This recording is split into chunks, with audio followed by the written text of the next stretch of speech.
Om Swastiastu. Yang terhormat Ibu Ninyoman Adipyarini Abiyoga Penaswara SEMSI selaku dosen pengantar ekonomi mikro. Perkenalkan, nama saya Ida Ayu Putudia Sasrawati, NIM 2102014400, nomor absen 27, Prodi 1B Manajemen Sore. Di sini saya akan melakukan pembahasan materi pertemuan 4 ekonomi mikro, yaitu mekanisme pasar permintaan. Mekanisme pasar permintaan memiliki 6 pokok pembahasan, yaitu yang pertama, penentuan-penentuan permintaan, yang kedua, hukum permintaan, yang ketiga, kurva permintaan, yang keempat, fungsi permintaan, yang kelima, permintaan perseseorangan dan permintaan pasar, yang keenam, gerakan sepanjang kurva permintaan dan gerakan kurva permintaan.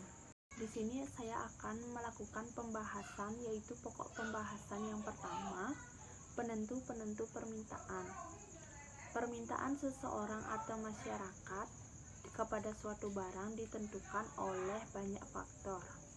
Faktor-faktor terpenting penentu permintaan yaitu yang pertama, harga barang itu sendiri, yang kedua, harga barang lain yang berkaitan erat dengan barang tersebut, yang ketiga, pendapatan rumah tangga dan pendapatan rata-rata masyarakat, yang keempat, corak distribusi terhadap pendapatan masyarakat, yang kelima, cita rasa masyarakat, yang keenam, jumlah penduduk, dan yang ketujuh, ramalan mengenai keadaan di masa yang akan mendatang.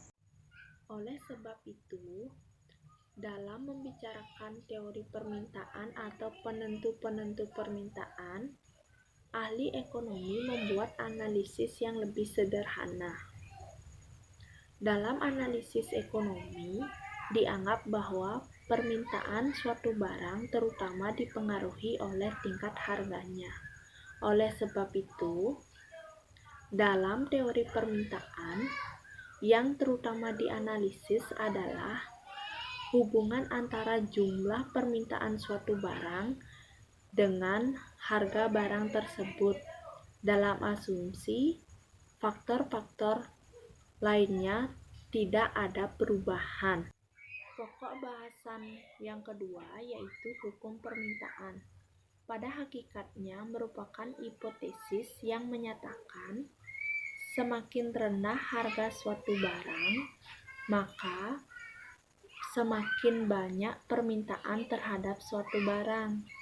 Sebaliknya, makin tinggi harga suatu barang, maka makin sedikit permintaan terhadap suatu barang tersebut.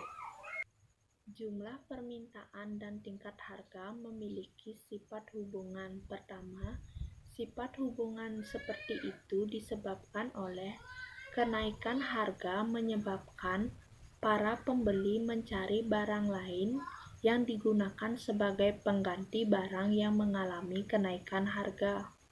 Sebaliknya, apabila harga turun, para pembeli akan mengurangi pembelian terhadap barang sejenis dan menambah barang yang mengalami penurunan harga. Kedua, kenaikan harga mengakibatkan pendapatan real pembeli berkurang. Pendapatan yang merosot memaksa para pembeli mengurangi pembelian barang-barang lainnya dan pengurangan pembelian terhadap barang yang mengalami kenaikan harga. Pokok pembahasan ketiga mengenai kurva permintaan.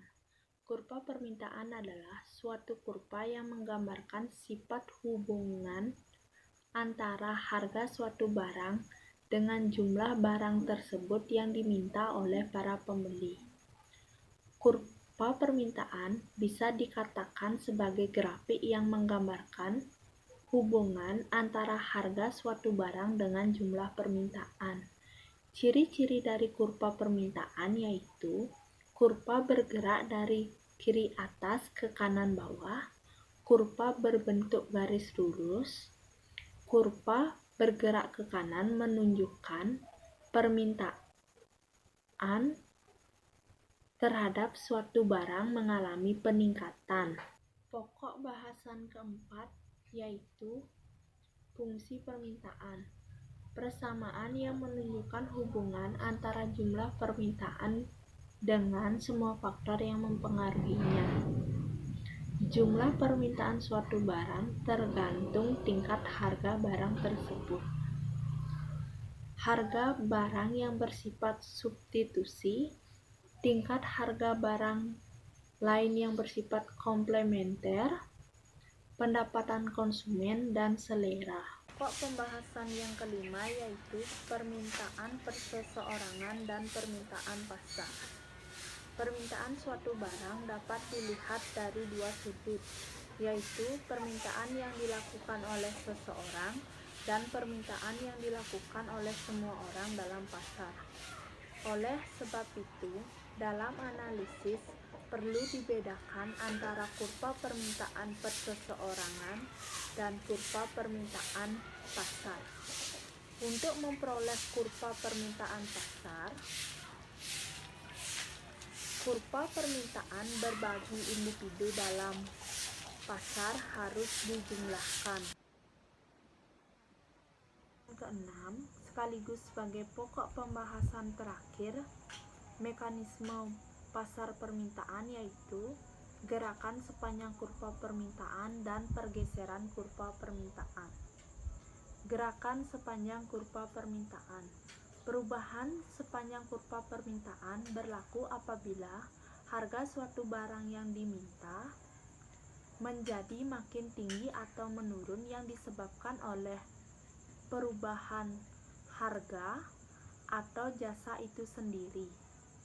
Perubahan tingkat harga suatu barang akan menyebabkan perubahan jumlah barang yang diminta. Pergeseran kurva permintaan. Kurva permintaan bergerak ke kanan atau kiri apabila terdapat perubahan permintaan yang ditimbulkan oleh faktor-faktor bukan harga sekitarnya, harga barang lain, pendapatan para pembeli, dan faktor-faktor bukan harga lainnya yang mengalami perubahan.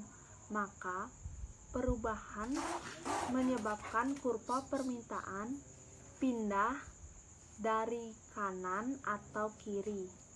Faktor-faktor yang menyebabkan pergeseran kurva permintaan yaitu yang pertama pendapatan, yang kedua harga barang yang terkait, yang ketiga selera, yang keempat ekspektasi, dan yang kelima jumlah pembeli. Sekian pembahasan materi pertemuan 4 mengenai mekanisme pasar permintaan dari saya. Jika ada kesalahan pengucapan maupun pemaparan materi, saya mohon maaf yang sebesar-besarnya. Sekian dan terima kasih. Om Santi Santi Santi Om.